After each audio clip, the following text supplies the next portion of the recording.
Hi friends. So last எபிசோடில் பார்த்தீங்கன்னா அந்த மரணத்தோட கடவுள் வந்துட்டு அந்த வில்லனோட உயிரை எடுக்கிறதுக்கு பதிலாக அவனோட நேம்லேயே இருந்த நம்ம ஹீரோவோட உயிரை வந்து மாற்றி எடுத்திருப்பாரு. அதுக்கப்புறம் வேற வழி இல்லாமல் அந்த வில்லனோட உடம்புல நம்ம ஹீரோவோட ஆவியை புகுத்தி மறுபடியும் அவனை உயிர் பொழைக்க வச்சிருப்பாரு. பட் இருந்தாலும் அவனோட உடம்புல நம்ம ஹீரோ மாட்டிக்கிட்டு அப்படியே பைத்தியம் முடிச்ச மாதிரி இருந்திருப்பான். இதுக்கப்புறம் நடக்க போகிறத நம்ம இந்த எபிசோடில் பார்க்கலாம். அதுக்கு முன்னாடி வீடியோக்கு மறக்காம லைக் பண்ணிருங்க, அப்படின்னு இன்ஸ்டாவிலையும் ஃபாலோ பண்ணிக்கோங்க. இப்போ நம்ம இந்த ஸ்டோரிக்குள்ளே போயிடலாம். ஸ்டார்டிங் சீனில் பார்த்தீங்கன்னா அடுத்து அந்த வில்லனோட ஃப்ரெண்ட் இருக்கான்ல, அவன் பார்த்தீங்கன்னா நம்ம ஹீரோவை கொண்டுட்டு மறுபடியும் அவனோட வீட்டிலே வந்து விட்டுறான். அதாவது அந்த வில்லனோட வீட்டில். ஸோ அவனுக்குன்னா பார்த்தீங்கன்னா உள்ள வரதுக்கு ஒரு மாதிரி தயக்கமாக இருக்குது. ஐயோ, இது என்னோட வீடு கிடையாது, நான் இப்போ இவனோட உடம்புல இருந்தாலும் இப்படி உரிமையோட உள்ள போகிறது எனக்கு கொஞ்சம் தப்பா படுதே அப்படின்ற மாதிரி பயந்துக்கிட்டே அவன் உள்ள போகிறான். அதுக்கப்புறம் அந்த வில்லனோட ஒய்ஃப் ஜின் என்ன சொல்கிறாங்கன்னா, போய் குளிச்சுட்டு வாங்க அப்படின்ற மாதிரி சொல்லும்போது இவனும் அப்படியே ஒரு மாதிரி பாத்ரூமுக்கு போகிறான். அங்கே போய் பார்த்தா அந்த இடமே ரொம்ப லக்ஸூரியஸாக இருக்கிறத பார்த்துட்டு அப்படியே கொஞ்சம் ஷாக் ஆயிடுறான். பரவாயில்லையே, இவன் ரொம்ப பெரிய பணக்காரனாக தான் இருப்பான் போல அப்படின்ற மாதிரி யோசிச்சுக்கிட்டு ஒரு மாதிரி அழுதுகிட்டு இருக்கான். இதெல்லாம் அனுபவிக்கிறதுக்கு எனக்கு நேரம் இல்லை, நான் எப்படியாவது மறுபடியும் என்னோட உடம்புக்குள்ளேயே போகணும், என்னோட ஃபேமிலி மெம்பர்ஸை நான் போய் பார்க்கணும், அவங்க நான் இல்லாமல் ரொம்பவே கஷ்டப்படுவாங்க அப்படின்ற மாதிரி அழுதுகிட்டு இருக்கான். குளிச்சு முடிச்சதுக்கப்புறம் அப்படியே ரெண்டு பேரும் தனித்தனியாக தூங்குறாங்க. அந்த ஜின் ஒரு பக்கம் தூங்குறாங்க, இவன் ஒரு பக்கம் தூங்குறான். ஸோ ஆக்சுவலாக அந்த வில்லன் பார்த்தீங்கன்னா உயிரோடு இருக்கும்போது அவன் ஒய்ஃப் கூட ரொம்ப க்ளோஸெல்லாம் இருந்திருக்க மாட்டான். ரெண்டு பேரும் தனித்தனியாக தான் தூங்குவாங்க போல. இப்பயும் அதே மாதிரி தான் தூங்குறாங்க. அது நம்ம ஹீரோவுக்கு நல்லதாக போச்சு. அப்பாடி நல்ல வேலை, அந்த லேடி நான் தான் அவங்களோட ஹஸ்பண்ட் நினச்சி என் பக்கத்தில் வந்து தூங்கிடுவாங்களோன்னு நினச்சி பயந்தேன் அப்படின்ற மாதிரி யோசிச்சுக்கிட்டே தூங்குறான். இப்போ அடுத்த நாள் காலையில் பார்த்தீங்கன்னா இவன் அப்படியே ஒரு மாதிரி பித்து பிடிச்ச மாதிரி உட்காந்து சாப்பிட்டுட்டு இருக்கும்போது நம்ம ஜின் பேசிட்டு இருக்காங்க. உங்களை பேங்க்ல இருந்து வர சொன்னாங்க, உங்களுக்கு உடம்பு ஃபுல்லாக க்யூர் ஆனதுக்கப்புறம், ஏன்னா உங்களோட வேலையை நீங்கள் சீக்கிரமாக போய் பார்க்கணும்ல, அதனால தான் கேட்டாங்க, அதை நான் உங்ககிட்ட இப்போ சொல்லிட்டேன் அப்படின்ற மாதிரி சொல்லும்போது நம்ம ஹீரோவுக்கு அப்போ தான் ஸ்ட்ரைக் ஆகுது. ஓ, இவன் பேங்க்ல வேலை செய்கிறான் போல. சரி ஓகே, நம்ம எதுக்கும் இவனோட உடம்புல இருக்கிற வரைக்கும் இவனை பற்றி நம்ம கொஞ்சம் நல்லா தெரிஞ்சுக்கலாம் அப்படின்னு சொல்லிட்டு நம்ம ஜின் கிட்டே கேட்குறான். அம்மா, நான் எப்படிப்பட்டவன், நான் நல்லவனா இல்லை உங்களுக்கு நான் இந்த மாதிரி தெரிஞ்சேன், அதை சொல்கிறீங்களா அப்படின்ற மாதிரி கேட்கும்போது அவளுக்கும் நல்லாவே தெரியுது. சரி ஓகே, இவனுக்கு பழசெல்லாம் நல்லா மறந்து போச்சு போல, அதனால நம்ம மறுபடியும் சொல்லிடலாம் அப்படின்னு சொல்லிட்டு எதுக்கும் ஒரு டைம் கேட்குறா. நான் உங்களை பற்றி உண்மையாகவே எல்லாத்தையுமே சொல்லிடுவா, அதாவது உங்களை பற்றி நான் எப்படிலாம் நினச்சேன் அது எல்லாத்தையுமே சொல்லிடலாமா அப்படின்னு கேட்கும்போது பரவாயில்ல சொல்லுங்க, நான் ஒன்றும் தப்பா எடுத்துக்க மாட்டேன் அப்படின்ற மாதிரி சொல்லிடுறானா. உடனே அவளும் கழுவி கழுவி ஊற்றிட்டே இருக்கா. நீ ரொம்பவே கேவலமான ஒரு பிறவி, பணத்துக்காக என்ன வேணாலும் பண்ணுவ, அதுவும் இல்லாமல் நமக்கு 2 குழந்தைங்க இருக்காங்க, அவங்கள பற்றி சுத்தமாக நீ கண்டுக்கவே மாட்டா, எப்பயுமே உன்னோட வேலையை மட்டும் தான் பார்த்துட்டே இருப்ப, அந்த பணம் சம்பாதிக்கிறத தவிர உனக்கு வேற எது மேலேயும் அக்கறையே கிடையாது. அப்புறம் பொண்டாட்டின்னு சொல்லிட்டு நான் உனக்கு சும்மா தான் இருந்தேன், ஏன்னா உண்மையாகவே உனக்கு என்ன பிடிக்காது, நீ உன்னோட பேங்க்லேயே வேலை பார்க்கக்கூடிய வேற ஒரு பொண்ணு கூட தான் அஃபேரில் இருந்த அப்படின்ற மாதிரி எல்லாத்தையுமே சொல்லும்போது சை, இவன் இவ்வளோ கேவலமானவனா அப்படின்னு சொல்லிட்டு நம்ம ஹீரோவும் பார்த்தீங்கன்னா ஒரு மாதிரி அவனோட மனசுக்குள்ளேயே கஷ்டப்பட்டு இருக்கான். அந்த நேரத்தில் ஜின் இன்னொன்று சொல்றா, நான் இவ்வளோ கஷ்டத்தையும் தாண்டி எதுக்காக உங்க கூட இருக்கேன் அப்படின்னு சொல்லிட்டு இப்போ உங்களுக்குள்ள ஒரு டவுட் இருக்கும்ல, ஆக்சுவலாக நான் உங்களை டிவோர்ஸ் பண்ணிட்டு போகலான்னு சொல்லி தான் ஒரு ஐடியாவில் இருந்தேன், ஆனால் அந்த நேரம்னு பார்த்து தான் உங்களுக்கு இந்த மாதிரி ஆயிடுச்சு. ஸோ உங்களுக்கு சரியாகிற வரைக்கும் மட்டும் தான் நான் அவங்க கூட இருப்பேன், அதுக்கப்புறம் நான் இங்கேருந்து போயிடுவேன், அதுவும் இல்லாமல் எனக்கு சூப்பர் மார்க்கெட்டில் வேலை இருக்குது, நான் அதையும் போய் பார்க்கணும் அப்படின்ற மாதிரி அவளை பற்றி எல்லாத்தையுமே சொல்கிறான். இப்போ அப்படியே கட் பண்ணி இன்னொரு பக்கம் பார்த்தீங்கன்னா நம்ம ஹீரோ லாஸ்ட்டாக காரில் போயிட்டு இருக்கும்போது தான் ஆக்சிடென்ட் ஆயிருக்கும். அந்த கேஸை பார்க்கறதுக்காக ஒரு போலீஸ் ஆஃபீஸர் என்ன பண்ணுறாருன்னு பார்த்தீங்கன்னா ஒரு மெக்கானிக் ஷெட் வந்துட்டு அங்கே இருக்கக்கூடிய ஒரு மெக்கானிக் கிட்ட கேட்குறாரு, அம்மா இந்த காரை நல்லா செக் பண்ணிட்டீங்களா, இதில் ஏதாவது ப்ராப்ளம் இருக்கா அப்படின்னு கேட்கும்போது ஆமாம் சார், அந்த காரில் ஒரு ப்ராப்ளம் இருக்குது, அந்த வண்டியில் இருக்கக்கூடிய பிரேக்கை யாரோ ஒருத்தங்க வேணும்னே கட் பண்ணியிருக்காங்க அப்படின்ற மாதிரி சொல்லும்போது தான் இவருக்கு ரொம்பவே ஷாக் ஆகுது. அப்படின்னா இது தற்செயலாக நடந்த ஒரு விபத்து கிடையாது, யாரோ ஒருத்தங்க வேணும்னே இந்த காரில் இருக்க பிரேக் ஒயரை கட் பண்ணியிருக்காங்க அப்படின்ற மாதிரி யோசிச்சுட்டு இருக்காரு. ஸோ இப்போ நமக்கு தெரிஞ்சிருச்சு, நம்ம ஹீரோ ஓட்டிட்டு போன அந்த காரில் இருக்க பிரேக்கை யாரோ ஒருத்தங்க வேணும்னு தான் கட் பண்ணியிருக்காங்க. ஸோ இதை பற்றி விசாரிக்கிறதுக்காக நம்ம ஹீரோவோட ஒய்ஃப் ஜியானை பார்க்கறதுக்கு இந்த போலீஸ் ஆஃபீஸர் போறாரு. பட் அவங்க என்னன்னா ஒரு மாதிரி பயந்துகிட்டாங்க,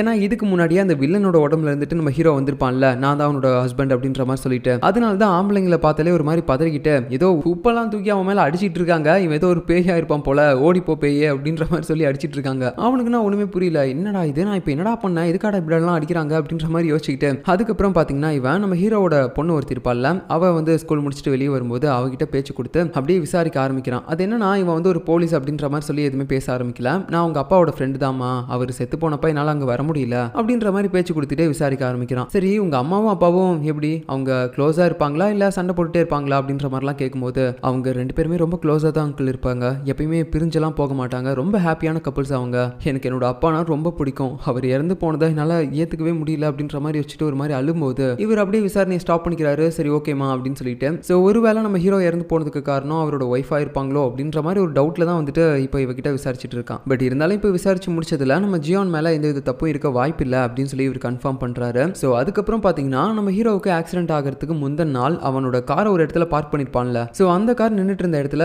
பக்கத்திலே பார்த்தீங்கன்னா ஒரு சிசிடிவி கேமராவும் இருந்திருக்கும் போல, அதில் ரெக்கார்ட் ஆன ஃபுட்டேஜ் எல்லாத்தையுமே இப்போ இவர் பார்த்துட்டு இருக்காரு. அப்போ அதில் ஒயிட் கலர் ஹூடி போட்டிருக்க யாரோ ஒருத்தன் அப்படியே வந்துட்டு நம்ம ஹீரோவோட காரில் இருக்க பேனட்டை ஓப்பன் பண்ணி அப்படியே அந்த பிரேக் ஒயர்லாம் பிக்கிறான். ஸோ இதை பார்த்ததுக்கப்புறம் அந்த போலீஸ் ஆஃபீஸர் பார்த்தீங்கன்னா கன்ஃபார்மே பண்ணிட்டான், சரி சரி ஓகே இவருக்கு யாரோ ஒருத்தங்க ஃபர்ஸ்ட் திட்டமிட்டு ஒரு ஆக்சிடென்ட்டை ஏற்படுத்தியிருக்காங்க, அதுக்கப்புறம் ஹாஸ்பிட்டலில் வச்சு அவர் கொலை பண்ணியிருக்காங்க அப்படின்ற மாதிரி இவர் யோசிச்சுக்கிட்டு இந்த கேஸை இதுக்கப்புறம் கொஞ்சம் சீரியஸாக பார்க்க ஆரம்பிக்கிறாரு. இப்போ அடுத்த சீனில் பார்த்தீங்கன்னா ஜின் எப்பயும் போல சூப்பர் மார்க்கெட்டில் அவங்களோட ஒர்க்கை பார்த்துட்டு இருக்கும்போது இதுக்கு முன்னாடி அதே சூப்பர் மார்க்கெட்டில் ஒரு குழந்தை காணாமல் போயிருக்கும். அப்போ அந்த குழந்தைய கூட ஒருத்தன் காப்பாற்றி வந்து கொடுத்துருப்பான்ல, அவன் பார்த்தீங்கன்னா இப்போ நம்ம ஜின் கிட்ட வந்துட்டு எனக்கு ஒரு புக் வேணும் அப்படின்ற மாதிரி கேட்குறான். அதுக்கு அவளும் பார்த்தீங்கன்னா எடுத்து கொடுக்குறா. ஸோ இந்த மாதிரி அவன் அடிக்கடி நம்ம ஜின் கிட்ட இன்ட்ராக்ட் பண்ணுறது, அதுக்கப்புறம் அவகிட்ட பேசுறது, இதெல்லாம் வச்சு பார்க்கும்போது அவனுக்கு நம்ம ஜின்னை பிடிச்சிருக்க மாதிரி தான் தெரியுது. பட் அவளுக்கு ஆல்ரெடி கல்யாணம் ஆயிடுச்சு அப்படின்ற விஷயம் எல்லாம் அவனுக்கு தெரியுமான்னு தெரியல. இப்போ அடுத்த சீனில் பார்த்தீங்கன்னா நம்ம ஹீரோ அவன் சாகிறதுக்கு முன்னாடி ஒரு ரெஸ்டாரண்ட்டில் வேலை பார்த்துருப்பான்ல, அதான் 10 வருஷமாக வேலை பார்த்து கடைசியாக அந்த ரெஸ்டாரண்ட்டை லாஸ்ட் இஎம்ஐ கொடுத்து அதை வாங்கலாம்னு சொல்லி பார்க்குற நேரத்தில் தான் செத்து போயிருப்பான். ஸோ அந்த இடத்துல தான் இப்போ இருக்கான். இப்போ அந்த ஹோட்டல் பார்த்தீங்கன்னா இவங்களுக்கு சொந்தமாக இல்லை, ஏன்னா லாஸ்ட் இஎம்ஐ பே பண்ணல, அதனால அந்த ஓனருக்கே மறுபடியும் அந்த ஹோட்டல் போயிடுச்சு. இவனோட ஒய்ஃப் ஜியானும் ஹஸ்பண்ட் இல்லாமல் இந்த ஹோட்டலில் தனியாக ரன் பண்ண முடியாது அப்படின்னு சொல்லிட்டு இப்போ இந்த வேலை எல்லாத்தையுமே விட்டு அவங்க வேற ஏதோ ஒரு வேலை பார்த்துட்டு இருக்காங்க போல. ஸோ இது எல்லாத்தையுமே பார்த்துட்டு நம்ம ஹீரோ ரொம்பவே வருத்தத்தில் இருப்பான். அந்த நேரம்னு பார்த்து இந்த ஜாங் வில்லனோட அம்மா இருக்காங்கல்ல, அவங்க கால் பண்ணி டே எங்கடா இருக்க, வீட்டில் தானே இருக்க சொன்ன உடனே நீ மறுபடியும் எங்கேயோ வெளியே போயிட்ட போல அப்படின்ற மாதிரி ரொம்ப அக்கறையோட கேட்கும்போது இவனுக்கு ஒரு ஐடியா வருது. அம்மா உங்ககிட்ட பணம் இருக்கா அப்படின்னு கேட்கும்போது இருக்குடாவா நான் கொடுக்குறேன் அப்படின்னு சொல்லிட்டு அவனை ஒரு இடத்துக்கு வர சொல்றாங்க. அதுக்கப்புறம் அவன் வந்த உடனே அவன் கேட்ட ஒரு அமௌண்ட்டை கொடுக்குறாங்க. இதை பார்த்ததுக்கு அப்புறம் நம்ம ஹீரோக்கு கையும் ஓடல காலும் ஓடல, ஏன்னா இவங்க வந்து ஒரு பணக்காரங்க தான், அதனால இவங்க கிட்ட அவ்வளோ பணம் இருக்கிறது ஒரு நார்மலான விஷயம். ஆனா அதுவே நம்ம ஹீரோ அந்த அளவுக்கு அதிகமாக பணத்தெல்லாம் பார்க்காம இப்போ திடீர்னு இவ்வளோ பணத்தை பார்க்கும்போது சந்தோஷமா தானே இருக்கும். அப்படியே பார்த்துட்டு அம்மா நான் கேட்டவுடனே எனக்காக நீங்க இவ்வளோ பணம் கொடுத்துருக்கீங்க, ரொம்பவே நன்றிமா, நான் கண்டிப்பா உங்களுக்கு திரும்ப கொடுத்துருவேன் அப்படின்ற மாதிரிலாம் பதட்டத்தோட பேசும்போது டேய் என்னடா லூஸ் மாதிரி உளறிட்டு இருக்க, இதெல்லாம் நம்மளோட பணம் தான்டா, நீ என்னமோ எனக்கு திரும்ப கொடுக்குறன்ற மாதிரிலாம் சொல்ற, அதெல்லாம் ஒன்றும் வேணாம், உனக்கு என்ன தேவையோ அதை வச்சு வாங்கிக்கோ சரியா அப்படின்ற மாதிரி சொல்லிடுறாங்க. அதுக்கப்புறமேட்டு பார்த்தீங்கன்னா ஒரு கொரியர் பாய் மாதிரி நம்ம ஹீரோ வேஷம் போட்டு அப்படியே அவனோட ஒய்ஃப் கிட்ட போயிட்டு அந்த பணம் எல்லாத்தையுமே கொடுத்துட்றான். ஸோ இந்த இடத்துல எதுக்காக இவன் உண்மையாக அவனோட ஃபேஸை காட்டிட்டு போலேன்னா இதுக்கு முன்னாடி அடி வாங்கியிருப்பான்ல, நான் தான் அவனோட ஹஸ்பண்ட் அப்படின்ற மாதிரி சொன்னதுக்கு, அதனால தான் இப்போ ஃபேஸ் எல்லாம் கவர் பண்ணிட்டு போயிருக்கான். ஸோ பார்சலை வாங்கிட்டு நம்ம ஜியான் உள்ள போய் ஓப்பன் பண்ணி பார்க்கும்போது ரொம்பவே ஷாக் ஆயிட்டா. அது மட்டும் இல்லாமல் அந்த இடத்துல தான் நம்ம ஹீரோவோட அப்பாவும் அந்த பொண்ணும் இருப்பாங்க. என்னது இவ்வளோ பணம் யார் கொடுத்தாங்க அப்படின்ற மாதிரி ஷாக்கிங்கோட பேசிட்டு இருக்கும்போது அதில் ஒரு லெட்டரும் நம்ம ஹீரோ எழுதி வச்சிருப்பான். அது என்னன்னா நீங்க ஒன்றும் பயப்பட வேணாம், இந்த பணத்தை பார்த்து நான் வந்து உங்க ஹஸ்பண்டோட ஃப்ரெண்டு தான், எனக்கு கண்டிப்பாக உங்களுக்கு தெரிஞ்சிருக்க வாய்ப்பே கிடையாது, ஆனால் நாங்கள் 2 பேரும் ரொம்பவே க்ளோஸான ஃப்ரெண்ட்ஸ் தான். இப்போ அவன் இறந்து போனதுக்கப்புறம் என்னால் வர முடியல, அதனால தான் நான் இப்போ உங்களுக்காக இந்த பணத்தை அனுப்பி வச்சிருக்கேன், இதை நீங்கள் யூஸ் பண்ணிக்கோங்க, தயவு செஞ்சு அதில் இருக்க பணத்தெல்லாம் செலவு பண்ணுங்க, ஏன்னா நீங்கள் கில்ட்டாலாம் ஃபீல் பண்ணணும் அவசியமே கிடையாது, நான் உங்கள் ஹஸ்பண்ட் கிட்ட கடன் பட்டிருக்கேன், அதை தான் நான் இப்போ உங்களுக்கு வட்டியும் முதலமாக திரும்ப கொடுத்துருக்கேன் அப்படின்ற மாதிரிலாம் எழுதியிருக்கான். அதை வந்து இவங்களும் படிச்சு பார்த்துட்டு அப்படியே என்ன பண்ணுறதுனே தெரியாமல் யோசிச்சுட்டு இருக்காங்க. ஸோ இப்போ அடுத்த நாள் பார்த்தீங்கன்னா நம்ம ஹீரோ எப்பயும் போல சாப்பிட்டு இருப்பான். அந்த நேரம்னு பார்த்து நம்ம ஜின்னு சொல்கிறாங்க சரி ஓகே நான் கிளம்பணும், எனக்கு லேட் ஆயிடுச்சு அப்படின்ற மாதிரி சொல்லிட்டு கிளம்பும் போது ஆமாம் நீங்கள் சாப்பிட்டீங்களா, என்ன சாப்பிடாமே போறீங்க, உட்காந்து சாப்பிடுங்க, அதுக்கப்புறம் இங்கே வேணா போங்க அப்படின்ற மாதிரி சொல்லும்போது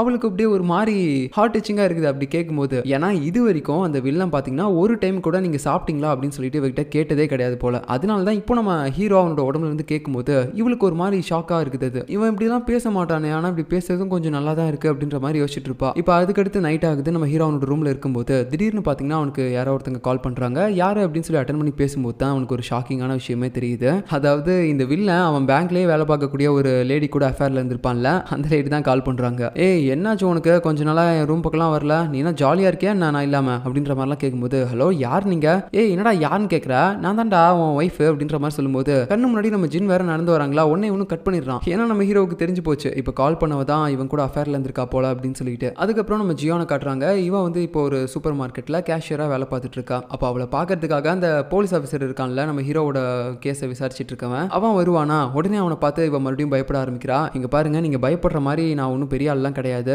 நான் சாதாரண ஒரு போலீஸ் தான், உங்கள் ஹஸ்பண்ட் இறந்து போன கேஸை விசாரிச்சுட்டு இருக்கேன், அவர் சாகிறதுக்கு முன்னாடி ஒரு ஆக்சிடென்ட் ஆச்சு இல்லை, அப்போ அவர் அந்த வண்டி எடுத்துகிட்டு போகிறதுக்கு முன்னாடி யாரோ ஒருத்தங்க வேணும்னே அந்த பிரேக்கை கட் பண்ணியிருக்காங்க அப்படின்னு சொல்லிட்டு அந்த வீடியோலாம் போட்டு காட்டுறான். நீங்கள் இவனை இதுக்கு முன்னாடி பார்த்துருக்கீங்களா அப்படின்னு சொல்லிட்டு அவளும் இல்லை அப்படின்ற மாதிரி சொல்லும்போது சரி ஓகே உங்களுக்கு வேற யார் மேலேயாவது சந்தேகம் இருக்கா அப்படின்னு கேட்கும்போது இல்லை எனக்கு யார் மேலேயும் சந்தேகம் இல்லை, ஆனால் என்னோட ஹஸ்பண்ட் இறந்து போனதுக்கு அப்புறம் கொஞ்ச நாள் கழிச்சு யாரோ ஒருத்தன் எங்கள் வீட்டுக்கு வந்தான், அவன் அப்படியே ஒரு மாதிரி ஹாஸ்பிட்டலில் போட்டிருக்க மாதிரி ட்ரெஸ்லாம் போட்டுருந்தான், அதுவும் இல்லாமல் அவன் தான் என்னோட ஹஸ்பண்ட் அப்படின்ற மாதிரி ஏதோ பைத்தியக்கார மாதிரி பேசிட்டு இருந்தான், எனக்கு வந்த கோவத்துக்கு நான் அவனை அடிச்சு துரத்திட்டேன் அப்படின்னு சொல்லும்போது ஓ அப்படியா இது கொஞ்சம் வியர்டா இருக்க மாதிரி இருக்கு, சரி ஓகே அவன் மறுபடியும் வந்தானா எனக்கு கால் பண்ணுங்க அப்படின்னு சொல்லிட்டு அவரோட நம்பர்லாம் கொடுத்துட்டு போறாரு. இப்போ அடுத்த சீன்ல பாத்தீங்கன்னா நம்ம ஹீரோக்கு ஒரு விஷயம் ஞாபகம் வருது. அது என்னன்னா அவன் லாஸ்டா ஆக்சிடென்ட் ஆகிறதுக்கு முன்னாடி அவனோட கார்ல ஒரு டாக்குமெண்ட்ஸ் எல்லாம் வச்சிருப்பான்ல, அந்த ரெஸ்டாரண்ட் சம்பந்தப்பட்ட டாக்குமெண்ட்ஸ் எல்லாம். ஸோ அந்த டாக்குமெண்ட்ஸ் எல்லாமே இப்போ வரைக்கும் என்னோட கார்ல தான் இருக்கும், நான் எப்படியாவது அதை போய் எடுக்கணும் அப்படின்னு சொல்லிட்டு நம்ம ஹீரோ இந்த வில்லனோட உடம்புல இருந்துகிட்டே அந்த இடத்துக்கு போறான். ஸோ அந்த மெக்கானிக் ஷெட்டுக்கு போயிட்டு அவன் அந்த காரை ஓப்பன் பண்ணலாம் அப்படின்னு சொல்லி பார்க்கும்போது அங்க இருந்த மெக்கானிக்கும் சொல்றாரு ஏய் என்னடா பண்ணிட்டு இருக்க, அது உன்னோட கார்லாம் கிடையாது நகரு அப்படின்னு சொல்லும்போது யோ என்னையா பேசிட்டு இருக்கா, அது என்னோட கார் தான், ஏய் ஓரமா ஓடி பேர் அடிச்சு போடுவேன், அது உன்னோட கார் கிடையாது, அதோட ஓனர் இறந்து போயிட்டான் போயிட்டான் அப்படின்ற மாதிரிலாம் சொல்லும்போது அப்பதான் நம்ம ஹீரோக்கே ஸ்ட்ரைக் ஆகுது. ஐயோ ஆமா இல்ல, இப்போ நான் என்ன பண்றது சார், நான் இந்த ஓனரோட ஃப்ரெண்டு தான், நீங்க ஓப்பன் பண்ணுங்க அப்படின்னு சொல்லும்போது அதெல்லாம் முடியாது, நீ இப்போ போறியா இல்லை போலீஸ்க்கு கால் பண்ணுவா அப்படின்னு சொல்லும்போது நம்ம ஹீரோவும் பார்த்தீங்கன்னா பிரச்சனை வேணாம்னு சொல்லி பயந்துட்டு போயிடுறான். அப்புறம் கொஞ்ச நேரம் கழிச்சு போலீஸ்காரனும் அந்த இடத்துக்கு வருவான். அப்போ அவங்ககிட்ட பார்த்தீங்கன்னா அந்த மெக்கானிக் எல்லாத்தையுமே சொல்லிடுறான். சார் இந்த மாதிரி இந்த காரோட ஓனர் ஃப்ரெண்டு அப்படின்னு சொல்லிட்டு ஒருத்தன் வந்தான் சார், அவன் வந்து இந்த காரை ஓப்பன் பண்ண சொன்னான், நான் தான் முடியாதுன்ற மாதிரி சொல்லிட்டேன் அப்படின்னு சொல்லும்போது அப்படியா, இந்த காருக்குள்ள அப்படி என்ன இருக்கு, இதை எதுக்காக ஓப்பன் பண்ண சொல்லி அவன் கேட்டிருப்பான் அப்படின்னு சொல்லிட்டு இப்போ ஓப்பன் பண்ண சொல்றான். அதுக்கப்புறமேட்டு அவனும் ஓப்பன் பண்றானா, உள்ள என்ன இருக்குன்னு பார்த்தீங்கன்னா அந்த டாக்குமெண்ட்ஸ் தான் இருக்கு, இதை எடுக்கிறதுக்காக எதுக்கு இப்போ ஒருத்தன் வந்தான் அப்படின்ற மாதிரி யோசிச்சுட்டு அவர் அதை பார்த்துட்டு இருக்காரு. ஸோ இப்போ அடுத்த சீன்ல பார்த்தீங்கன்னா நம்ம ஜியான் இருக்காங்கல்ல, அவங்க வந்து என்ன யோசிச்சுட்டு இருக்காங்கன்னா, நம்ம இப்போ வரைக்கும் இந்த பணத்தை வாங்கிக்கிட்டு என் ஹஸ்பண்டோட ஃப்ரெண்டுக்கு தேங்க்ஸ் கூட சொல்லாமே இருக்குமே அப்படின்ற மாதிரி யோசிச்சுக்கிட்டு அந்த லெட்டர்லயே நம்ம ஹீரோ அந்த வில்லனோட நம்பரையும் எழுதி கொடுத்துருப்பான். அந்த நம்பருக்கு இப்போ நம்ம ஜியான் கால் பண்ணி பேசுறாங்க. இந்த மாதிரி ரொம்ப தேங்க்ஸுங்க, நீங்க ஏதோ என் ஹஸ்பண்டோட ஃப்ரெண்ட் அப்படின்ற மாதிரி சொல்லி இந்த பணத்தெல்லாம் கொடுக்குறீங்க, பட் இருந்தாலும் என்னால் இதை நம்பவே முடியல, ஏன்னா என்னோட ஹஸ்பண்டோட ஃப்ரெண்ட் எல்லாருமே எனக்கு தெரியும், அவங்க யாருமே இந்த அளவுக்கு பணக்காரங்களாம் கிடையாது, ஸோ நீங்க யாரு, ரெண்டு பேரும் எப்படி பழக்கம் ஆனீங்க, உங்களோட பேர் என்ன அப்படின்ற மாதிரிலாம் கேள்வி கேட்கும்போது, ஓ அதுவா, நாங்க ரெண்டு பேரும் ஸ்கூல் ஃப்ரெண்ட்ஸ், நீங்க என்ன பார்த்துருக்க வாய்ப்பு இல்லை, அதுவும் இல்லாம என்னோட பேர்லாம் எதுக்கு, அதெல்லாம் தெரிஞ்சுட்டு என்ன பண்ண போறீங்க அப்படின்ற மாதிரி மலிப்பிடுறான். ஏன்னா ரெண்டு பேரோட நேமும் ஒரே மாதிரி தானே இருக்கும். அதுக்கப்புறமேட்டு நான் கொடுத்த பணத்தெல்லாம் நீங்க செலவு பண்ணீங்களா, ஏன்னா உங்களுக்காக தான் அதை கொடுத்தேன், தயவு செஞ்சு அதை செலவு பண்ணுங்க அப்படின்ற மாதிரிலாம் சொல்லும்போது நான் அதில் கொஞ்சம் பணத்தை எடுத்து என்னோட வீட்டில் இருந்த கடனை அடைச்சிட்டேன், இப்போ எந்த ப்ராப்ளமும் இல்லை அப்படின்ற மாதிரி சொல்லிட்டு இருக்கா. ஸோ அதை கேட்கும்போது தான் நம்ம ஹீரோவுக்கும் நிம்மதியா இருக்கு. இப்போ அடுத்த சீன்ல பாத்தீங்கன்னா நம்ம ஹீரோ அவனோட உண்மையான வீட்டுக்குள்ள போறான். ஆள் யாருமே இல்லாத நேரமா பார்த்து, எதுக்காகனா அந்த இடத்துல அவனோட அண்ட்ராயர்லாம் இருக்கும்ல அதையும் அப்புறம் அவனோட பர்ஸையும் மட்டும் எடுத்துக்கிறான். ஸோ எதுக்காக அண்ட்ராயர் எடுக்கிறான்னா, அவன் வேற ஒருத்தரோட உடம்புல இருந்தாலும் அவங்களோட இன்னர் வேர் போடுறதுக்கு ஒரு மாதிரி இருக்கு போல, அதனால தான் இப்போ அவனோட வீட்டுக்கே வந்து அவனோட அண்ட்ராயர் எடுத்துட்டு போறான். இப்போ இன்னொரு பக்கம் நம்ம ஜின் வேலை செஞ்சுட்டு இருந்த அந்த சூப்பர் மார்க்கெட்ல பாத்தீங்கன்னா ஒரு ப்ராப்ளம் போயிட்டு இருக்கு. அங்க இருந்த ஒரு சேல்ஸ் கேர்ள் கிட்ட வந்துட்டு ஒருத்தன் பிரச்சனை பண்ணிட்டு இருக்கான். இந்த மாதிரி நான் வாங்கிட்டு போன ப்ராடக்ட் சரியில்லை, அதை ரிட்டர்ன் மாத்த சொன்னா நீங்க மாத்த மாட்டீங்க அப்படின்ற மாதிரிலாம் சொல்லி அவன் பேசிட்டு இருக்கும்போது கரெக்டா பாத்தீங்கன்னா நம்ம ஜின் வந்து அந்த பிரச்சனையை சால்வ் பண்றாங்க. சார் இங்க பாருங்க, நீங்க தேவையில்லாம இங்க வேலை செய்யறவங்க கிட்டலாம் கத்திட்டு இருக்க கூடாது சரியா, அது பொருளுக்கான பில்லை எங்க கிட்ட கொடுத்தீங்கன்னா நாங்க உங்களுக்கு மாத்தி கொடுப்போம், நீங்க பொருளுக்கான பில்லையே கொடுக்காம எங்க கிட்ட வந்து வேற பொருள் கேட்டீங்கன்னா நாங்க எப்படி கொடுக்க முடியும், இப்போ நீங்க போறீங்களா இல்ல நான் போலீஸ்க்கு கால் பண்ணவா அப்படின்ற மாதிரி தைரியமா பேசும்போது அவனும் பாத்தீங்கன்னா பயந்துட்டு போயிடுறான். ஸோ இந்த மாதிரி இந்த இடத்துல இந்த பிரச்சனை எல்லாத்தையுமே நம்ம ஜின் ரொம்பவே தைரியமா ஃபேஸ் பண்ணது எல்லாத்தையுமே இதுக்கு முன்னாடி அவகிட்ட ஒருத்தன் வந்து பேசியிருப்பான்ல, அவன் அப்படியே பார்த்து ஒரு மாதிரி மெய்மறந்து போயிடுறான். ஸோ இவனோட பேரை நம்ம ஜாக் அப்படின்னு சொல்லி வச்சுக்கலாம். இப்போ கட் பண்ண அடுத்த சீன்ல அந்த ஜாங் வில்லனோட சிஸ்டர் ஒருத்தி இருப்பாள்ல, அவகிட்ட வந்து ஒரு ரிப்போர்ட்டர் பேசிட்டு இருக்கான். உன்னோட அண்ணன் இப்பதான் செத்து பொழைச்சு வந்தான், தயவு செஞ்சு அவர் கூட எனக்கு ஒரே ஒரு இன்டர்வியூ மட்டும் ஏற்பாடு பண்ணு, அப்படி பண்ணினா நான் வந்து உன்னை ஒரு கொரியன் டிராமாவில் ஆக்டரா நடிக்க வைக்கிறேன் அப்படின்ற மாதிரிலாம் சொல்லும்போது இவளும் பாத்தீங்கன்னா உடனே சரி ஓகே அப்படின்னா நான் என்னோட பிரதர் கிட்ட கேட்டு பாக்குறேன் அப்படின்ற மாதிரி பேசிட்டு இருக்கா. இந்த நேரத்தில் அந்த வில்லனோட அம்மா இருக்காங்கல்ல, அவங்க வேற அந்த வில்லனோட ஃப்ரெண்டை கூப்பிட்டு வச்சுட்டு கொஞ்சமா அவங்க கிட்ட பணத்தை கொடுத்து,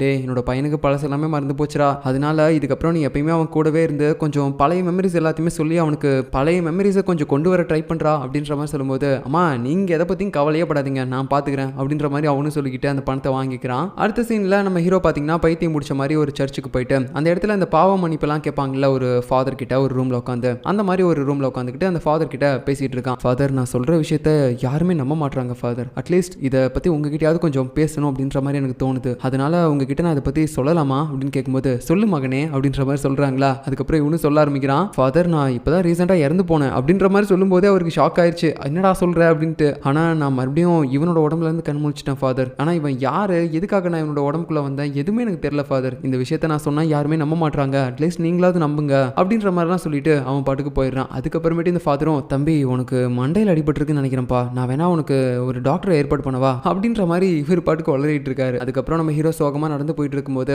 அந்த இடத்துல தான் அந்த கடவுளும் வேற உட்காந்துட்டு இருப்பான், அதான் அந்த மரணத்தோட கடவுள், நம்ம பண்ண தப்பால இப்போ இவனோட வாழ்க்கை இப்படி ஆயிடுச்சு அப்படின்னு சொல்லிட்டு ஒரு மாதிரி யோசிச்சுட்டு இருக்கான். அந்த நேரத்தில் நம்ம ஹீரோ பார்த்தீங்கன்னா ஒரு விஷயத்தை யோசிச்சு பார்க்குறான். அது என்னன்னா, அவன் 10 வருஷமா ஒரு ஹோட்டலில் வேலை பார்த்துருப்பான்ல, அந்த ஹோட்டலில் கூட கடைசியாக வாங்க வேண்டிய நேரத்தில் தான் இறந்து போயிருப்பான். ஸோ அந்த ஹோட்டலோட ஓனரை போய் மீட் பண்ணிட்டு ஏதோ நம்ம ஹீரோ உண்மையா அவனோட உருவத்துல இருந்து பேசுற மாதிரி பேசிட்டு இருந்திருப்பான். சார் என்ன நினைச்சிட்டு இருக்கீங்க, 10 வருஷமா உனக்கும் எனக்கும் பழக்கம், இப்படி லாஸ்ட் பேமெண்ட் கட்டல அப்படின்னு சொல்லிட்டு இந்த ஹோட்டலே எங்களுக்கு தராம போயிட்டா உனக்குலாம் மனசாட்சியே இல்லையா அப்படின்ற மாதிரிலாம் பேசிட்டு இருக்கும்போது, டேய் நீ யார், ஃபர்ஸ்ட் கான்ட்ராக்ட் படி தான் நான் எல்லாமே பண்ணிட்டு இருந்தேன், அந்த ஜாங் லாஸ்ட் பேமெண்ட் கட்டுறதுக்கு முன்னாடி செத்து போயிட்டா நான் என்ன பண்ண முடியும் அப்படின்ற மாதிரி அவர் பேசிட்டு இருக்காரு. அப்பதான் நம்ம ஹீரோ ரியலைஸே பண்றான், அட ஆமா நான் இப்போ இவனோட உடம்புல இருந்துட்டு என்னதான் பேசினாலும் இவருக்கு புரியாது இல்ல அப்படின்ற மாதிரி யோசிச்சுட்டு இருக்கும்போது அவரும் கழுத்தை பிடிச்சி வெளியே தள்ளிடுறாரு. ஸோ இப்போ அடுத்த சீன்ல பாத்தீங்கன்னா நம்ம ஹீரோவுக்கு யாரோ ஒருத்தங்க கால் பண்றாங்க. அது வேற யாரும் கிடையாது, அந்த வில்லன் ஒரு பொண்ணோட அஃபேர்ல இருந்தால அந்த பொண்ணு தான். நான் இப்பவே உங்களை பார்க்கணும், நீங்க நினைக்கிற மாதிரி நான் தப்பால எதுவும் பண்ணவே மாட்டேன், நான் பேங்க் விஷயத்தை பத்தி தான் உங்ககிட்ட தனியா பேசணும்னு நினைக்கிறேன், கொஞ்சம் என்னோட வீட்டுக்கு வரீங்களா அப்படின்னு கேட்கும்போது அவனும் சரி ஓகே அப்படின்னு சொல்லிட்டு அந்த அட்ரஸ் தேடி கண்டுபிடிச்சு அங்க போறான். ஆனா உள்ள போனோடனே அந்த லேடி பாத்தீங்கன்னா வழக்கம் போல அந்த வில்லன் கிட்ட எப்படி பண்ணுவாலோ அதே மாதிரி தான் இப்போ இவங்க இவங்கிட்டயும் பண்ண ட்ரை பண்றா. இதை பார்த்துட்டு அவனும் பயந்துடுறான். ஏய் என்ன பண்ற, நீ ஏதோ பேங்க் விஷயமா பேசுறேன்னு தானே சொல்லிட்டு இருந்தா, ஆனா என்ன இப்போ ஏதோ தப்பாலாம் பண்ண பாக்குற அப்படின்ற மாதிரிலாம் சொல்லும்போது, என்ன சொல்லும் என்ன மறந்துட்டியா அப்படின்ற மாதிரிலாம் பேசுவாளா. அம்மா தாயே ஆளை விடு, என்னாலாம் அந்த மாதிரிலாம் இருக்க முடியாது அப்படின்னு சொல்லிட்டு அவன் பாட்டுக்கு ஓடிடுறான். இவளுக்குன்னா ஒண்ணுமே புரியல, என்னடா இது எப்பயுமே நம்ம கூட ஒன்னா தானே அப்படி இருப்பான், இப்போ என்ன பயந்துலாம் ஓடுறான் அப்படின்ற மாதிரி யோசிச்சுட்டு இருக்கா. அப்புறம் அடுத்த சீன்ல பாத்தீங்கன்னா நம்ம ஹீரோ வீட்டுக்கு போனதுக்கு அப்புறம் அந்த இடத்துக்கு இந்த வில்லனோட சிஸ்டர் வந்து இந்த மாதிரி என்னோட ஃப்ரெண்டு ஒருத்தர் இருக்கான், அவன் வந்து மீடியாவில் வேலை செய்யறான், அவன் கிட்ட வந்து நீ இன்டர்வியூ எடு, அப்படி நீ இன்டர்வியூ கொடுத்தீங்கன்னா எனக்கு படத்தில் நடிக்கிறதுக்கு ஒரு வாய்ப்பு கிடைக்கும் வாடா அப்படின்ற மாதிரிலாம் சொல்லி கூப்பிடும்போது இவன் அப்படியே பயந்துகிட்டு இந்த ரஜினி படத்தில் வர காமெடி மாதிரி இங்க பாருமா மாப்பிள்ள அவர் தான், நான் போட்டிருக்க சட்டை என்னது அப்படின்னு சொல்ற மாதிரி இவன் வந்து சொல்லிட்டு இருக்கான். இங்க பாருமா இந்த உடம்பு வேணா உன் பிரதரோட தான் இருக்கலாம், ஆனா இப்போ உள்ள இருக்கிறது உன் பிரதர் கிடையாது, நான் வேற ஒரு ஆளு, ஸோ என்னால இப்போ அந்த இன்டர்வியூக்குலாம் வர முடியாது அப்படின்ற மாதிரிலாம் சொல்லும்போது டேய் வர முடியலன்னா வரலன்னு கூட சொல்றா, ஆனா இப்படி பைத்தியம் பிடிச்ச மாதிரிலாம் பேசி என்னையும் பைத்தியமாக்காதரா அப்படின்ற மாதிரி யோசிச்சுட்டு அவ பாட்டுக்கு தலை தெரிச்சு ஓடி போயிடுறா. இவன் என்ன இப்படி பேசுறான் அப்படின்ட்டு. அதுக்கப்புறம் நைட் ஆகுது. நம்ம ஹீரோக்கு பாத்தீங்கன்னா அவன் பொண்ணோட நம்பர் தெரியும், அதனால அவளுக்கு மெசேஜ் பண்ணி பேசுறான். அம்மா என்ன ஞாபகம் இருக்கா, நான் தான் உங்களுக்கு பணம்லாம் கொடுத்தேன், உங்க அப்பாவோட அந்த க்ளோஸ் ஃப்ரெண்டு நான் தான்மா, எனக்கு உன்னை பார்க்கணும் போல இருக்குது, நாளைக்கு நீ ஸ்கூல் முடிஞ்சு வரும்போது நம்ம 2 பேரும் மீட் பண்ணலாமா அப்படின்னு கேட்கும்போது அவளும் சரி ஓகே அங்கிள் அப்படின்ற மாதிரி சொல்லிடுறா. ஸோ இதோட இந்த எபிசோட் முடியுது. மறுபடியும் அவங்கள அடுத்த எபிசோட்ல பார்க்குறேன். தேங்க்யூ.